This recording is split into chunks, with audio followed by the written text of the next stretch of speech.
ଦେଖନ୍ତୁ, ଆମ ଦେବୀକନ୍ଦଳ ଦ୍ୱୀପାଞ୍ଚଳର ଯେଉଁ ପ୍ରସିଦ୍ଧ ଐତିହାସିକ ଦୀପଟି ମେଲଣ, ଇଏ 200 ବର୍ଷ ତଳର ଅନୁଷ୍ଠାନ। ଯେତେବେଳେ ଇଂରେଜ ଶାସନ ଥିଲା, ଡେପୁଟି ସାହେବ ନାମରେ ଜଣେ ବ୍ୟକ୍ତି ଏଠି ଲୋକଙ୍କ ସୁଖ ଦୁଃଖରେ ଥିଲେ, ଲୋକଙ୍କ ଠାରୁ ରାଜସ୍ୱ ସଂଗ୍ରହ କରୁଥିଲେ। ସେଇ ସମୟରେ ଯେତେବେଳେ ଗାଁ ଗାଁରେ ଦୋଳ ମେଲଣ ପରମ୍ପରା ଆରମ୍ଭ ହେଲା, ପଞ୍ଚୁ ଦୋଳ ଠାରୁ ଆରମ୍ଭ କରି ହୋଲି ପର୍ଯ୍ୟନ୍ତ, ତ ପାଖାପାଖି 62ଟି ଗାଁର ଦୋଳ ବିମାନ ସେମାନଙ୍କର ଏକତ୍ରୀକରଣ ପାଇଁ ଆମର କସରଦା ହାଟ ଦୀପଟି ମେଲଣ ପଡ଼ିଆରେ 200 ବର୍ଷ ତଳୁ ଏ ମେଲଣ ଅନୁଷ୍ଠିତ ହୋଇ ଆସୁଛି। ଏବଂ ଡେପୁଟି ସାହେବଙ୍କ ନାମରେ, ଡେପୁଟି ସାହେବ ଯେହେତୁ ଏହାକୁ ଆରମ୍ଭ କରିଥିଲେ, ତେଣୁ ପରବର୍ତ୍ତୀ ସମୟରେ ତାହା ଦୀପଟି ମେଲଣ ବା ଡେପୁଟି ମେଲଣ ହିସାବରେ ନାମିତ ହୋଇ ଆସିଛି। କିନ୍ତୁ ପ୍ରଶାସନ ତରଫରୁ ଆମେ ଦେଖୁ, ଛୋଟ ବେଳୁ ଆମେ ସ୍କୁଲରେ ପାଠ ପଢୁଥିବା ସମୟରୁ ଦେଖି ଆସୁଥିଲୁ, କେବଳ ଦୋଳ ଗୋବିନ୍ଦ କମିଟି ଯେଉଁ ଅଛି, ଦୋଳ ଗୋବିନ୍ଦ କମିଟି ଏବଂ ଆମର ଯେଉଁ କସରଦା ବିଟ୍ ହାଉସ୍ ଅଛି, ସେ ତାଙ୍କ ସମନ୍ୱୟରେ ଗୋଟେ 62ଟି ଦୋଳର ଯେଉଁ ଭାଇମାନେ ଅଛନ୍ତି ତାଙ୍କର ଗୋଟେ ବୈଠକ ହୁଏ। ସେ ବୈଠକରେ କେବଳ ଲ ଆଣ୍ଡ ଅର୍ଡର ପାଇଁ ପୋଲିସ ଯାହା ସୁରକ୍ଷା ବ୍ୟବସ୍ଥା କରେ। ଅନେକ ସମୟରେ ଇତିହାସ ଅଛି, ବିଭିନ୍ନ ସମସ୍ୟା ହେଇଛି, ବିଶୃଙ୍ଖଳା ହେଇଛି, କିନ୍ତୁ ଏଠୁ ଯେଉଁମାନେ ନିର୍ବାଚିତ ହଉଥିଲେ ଜନପ୍ରତିନିଧି, ସେମାନେ ଦୀପଟି ମେଲଣର ଯେଉଁ ଐତିହ୍ୟ ଆଉ ସଂସ୍କୃତି ପରମ୍ପରାକୁ ବଜାୟ ରଖିବା ପାଇଁ ଯେଉଁ ବ୍ୟବସ୍ଥା ହେଇଥିଲା, ତାକୁ କେମିତି ଆଗକୁ ନେବା ସେ ବିଷୟରେ କୌଣସି ଲୋକ ପ୍ରତିନିଧି କିଛି ଚିନ୍ତା କରୁନଥିଲେ। ମୁଁ ଧନ୍ୟବାଦ ଦେବି ନିଆଳିର ନବନିର୍ବାଚିତ ମାନ୍ୟବର ବିଧାୟକ ଇଞ୍ଜିନିୟର ଛବି ମଲ୍ଲିକ ମହୋଦୟ ଆସିବା ପରେ ସେ ସର୍ବପ୍ରଥମେ କଟକ ଜିଲ୍ଲାପାଳଙ୍କୁ ଧରି ଦୀପଟି ମେଲଣ ପଡ଼ିଆକୁ ଆସିଥିଲେ, ଜନସାଧାରଣଙ୍କର କଥାକୁ ଶୁଣିଥିଲେ ଏବଂ କଲେକ୍ଟରଙ୍କୁ କହିଥିଲେ ଏବଂ ଆମ ଜନସାଧାରଣଙ୍କୁ ମଧ୍ୟ କହିଥିଲେ ଯେ ଆମେ ଦୀପଟି ମେଲଣ ପଡ଼ିଆର ଡେଭଲପ୍ କରେଇବା। ସେହି କ୍ରମରେ ବର୍ତ୍ତମାନ 62ଟି ଗୋଟି ଦୋଳ ବିମାନ ପାଇଁ ଆପଣ ଦେଖିବେ, ଯଦି ଯିବେ ଦେଖିବେ ଖୁବ୍ ସୁନ୍ଦର ଭାବରେ ପିଣ୍ଡି ତିଆରି ହେଉଛି ଏବଂ ତାର ଚତୁଃପାର୍ଶ୍ୱରେ କଂକ୍ରିଟ କରାଯାଇ ଫ୍ଲେଭର କେମିତି ପଡ଼ିବ ତାର ବ୍ୟବସ୍ଥା ହେଉଛି। ଏବଂ ଯେଉଁ ଆମର ଫାଣ୍ଡିକୁ ଗଲା ବେଳକୁ ଯେଉଁ ଦୀପଟି ଗଡ଼ା ଅଛି, ଯେଉଁ ଦୀପଟି ଗଡ଼ାରେ ଗୋଟେ ପରେ ଗୋଟେ ବିମାନ କ୍ରମ ଅନୁସାରେ ତାଙ୍କର ସେଠି ଗଡ଼ିକି ଯାଇଥାନ୍ତି, ସେଠି ପ୍ରତିବର୍ଷ କ'ଣ ହୁଏ, ଯେହେତୁ ଛିଣ୍ଡା ନଦୀର ଅବବାହିକା, ତେଣୁ ସେଠି ଏପଟେ ଯଦିଓ ବ୍ରିଜ ହେଇଛି, ସେପଟେ ଗଡ଼ିକି ଗଲା ବେଳକୁ ସେଠି କିଛି ପାଣି ରହିଥିଲା। ଗ୍ରାମ ପଞ୍ଚାୟତ ତରଫରୁ ପ୍ରତ୍ୟେକ ବର୍ଷ ସେଠି ମାଟି ପକେଇ ଦିଆଯାଏ ଅସ୍ଥାୟୀ ଭାବରେ, କିନ୍ତୁ ପୁଣି ପାଣି ଆସିଲେ, ବର୍ଷା ଦିନ ଆସିଲେ ସେ ରାସ୍ତା ଧୋଇ ହୋଇଯାଏ।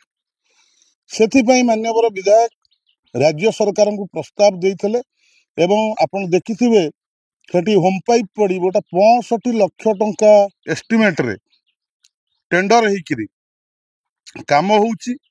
ମାନ୍ୟବର ବିଧାୟକ ପ୍ରତି ସପ୍ତାହେ ଅନ୍ତରରେ ଆସିକିରି କାର୍ଯ୍ୟ ତଦାରଖ କରୁଛନ୍ତି।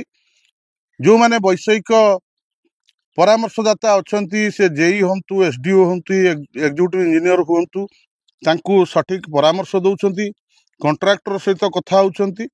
ତେଣୁ ଇଏ ଗୋଟିଏ, ଏବଂ ଦୀପଟି ମେଲଣ ପଡ଼ିଆରେ ଗୋଟେ ହାଇମାକ୍ସ ଲାଇଟର ବ୍ୟବସ୍ଥା କରିଛନ୍ତି। ଏବଂ ଆଗକୁ କେମିତି, ଏବେ ତ ସମୟ କମ୍ ଥିଲା, ଆଉ ମାତ୍ର 17 ତାରିଖ ରାତିରେ, ମାର୍ଚ୍ଚ 17 ରାତି 10ଟାରୁ ଝୁମଣ ଶୋଭାଯାତ୍ରା ଆରମ୍ଭ ହେବ ଏବଂ 18 ତାରିଖ ଦିନ ସକାଳୁ ସନ୍ଧ୍ୟା ପର୍ଯ୍ୟନ୍ତ ଠାକୁର ମାନଙ୍କର ଦର୍ଶନ, ଭକ୍ତମାନେ ଯାଇକରି ହଜାର ହଜାର ସଂଖ୍ୟାରେ ଭକ୍ତ ଦର୍ଶନ କରିବେ। ଆଉ ଗୋଟିଏ କଥା ଆପଣଙ୍କୁ ମୁଁ ସୂଚେଇ ଦଉଛି, ଏଇ ଯୋଉ ଦୀପଟି ମେଲଣକୁ କେବଳ ଦେବୀକନ୍ଦଳ ଦ୍ୱୀପାଞ୍ଚଳ ନୁହଁ, ନିଆଳି ବ୍ଲକ ନୁହଁ, ସମଗ୍ର କଟକ ଜିଲ୍ଲା ଏବଂ ପଡ଼ୋଶୀ ଜଗତସିଂହପୁର ଜିଲ୍ଲାରୁ ଲକ୍ଷାଧିକ ଭକ୍ତଙ୍କର ସମାଗମ ହୁଏ।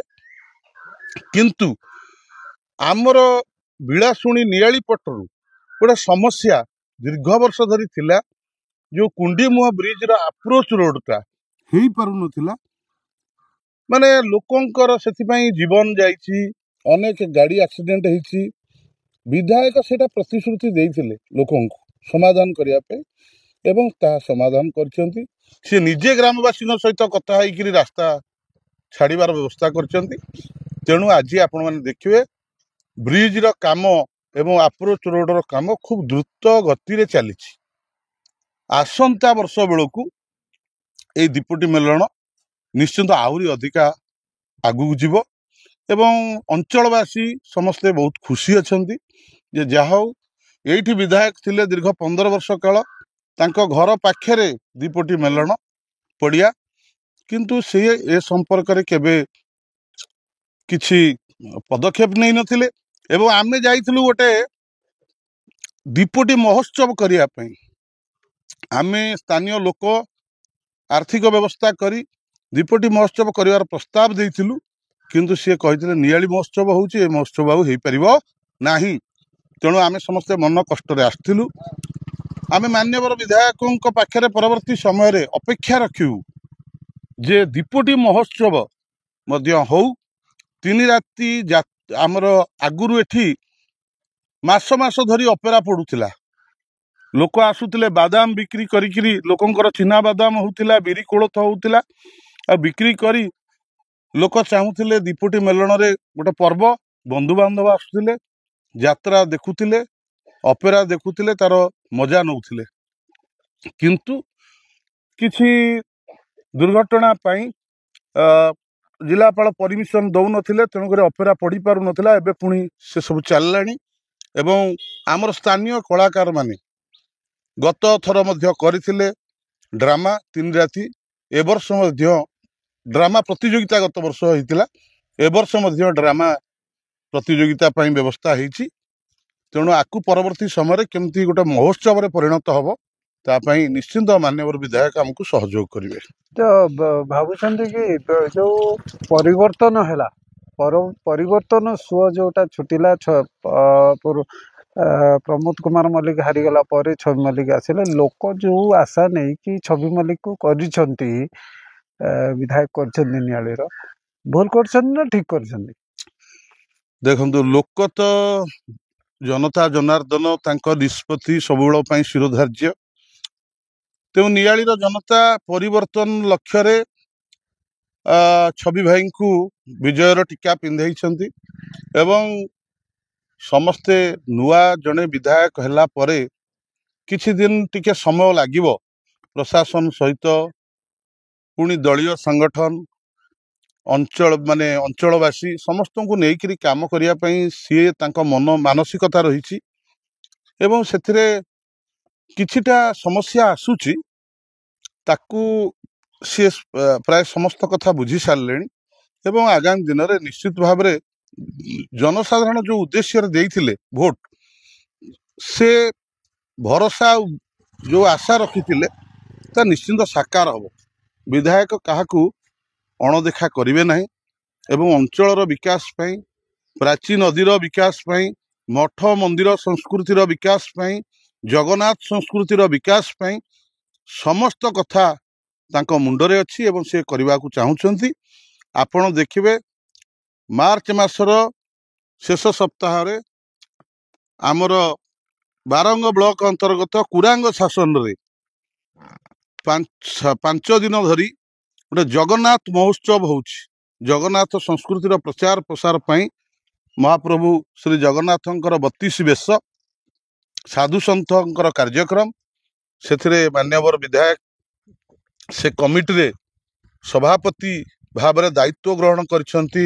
ବାରଙ୍ଗ ଯେଉଁମାନେ ଆୟୋଜକ ତାଙ୍କର ଅନୁରୋଧକୁ ରକ୍ଷା କରି ସେ ସଭାପତି ଦାୟିତ୍ୱ ନେଇଛନ୍ତି ଏବଂ ସମସ୍ତ ସହଯୋଗ କରୁଛନ୍ତି ଏବଂ ନିଶ୍ଚିତ ଭାବରେ ଆମର ବିଧାୟକଙ୍କ ସମୟରେ ଗୋଟେ ଭାଇଚାରା ସୃଷ୍ଟି ହବ ଏବଂ ସଂସ୍କୃତି ସମ୍ପନ୍ନ ଆମ ନିଆଳି ନିର୍ବାଚନ ମଣ୍ଡଳୀ ହବ, ଏ ବିଶ୍ୱାସ ଆମମାନଙ୍କର ଅଛି। କେମିତି ଲୋକ ସେ? ବହୁତ ଭଲ ଲୋକ, ତାଙ୍କର ବ୍ୟବହାର ଏବଂ ଆପଣ ତାଙ୍କ କଥା ଶୁଣୁଥିବେ, ତାଙ୍କ ମନରେ ଅଛି ଅନେକ କିଛି କରିବା ପାଇଁ। କେବେ ବି ସିଏ କାହାକୁ କ'ଣ ଭୁଲ ହେଇଗଲା, ଦୋଷ ତ୍ରୁଟି ହେଇଗଲା, କାହାକୁ ହୁଡ଼ିକିରି କିଛି କହିବା ବା କିଛି ଖରାପ ବ୍ୟବହାର ପ୍ରଦର୍ଶନ କରିବା ଆମେ ତ ଅନ୍ତତଃ ପକ୍ଷେ ମୁଁ ତାଙ୍କ ସାଙ୍ଗରେ ବର୍ଷକ ଭିତରେ ମିଶିବା ପରେ ମୁଁ କେବେ ଅନୁଭବ କରିନାହିଁ।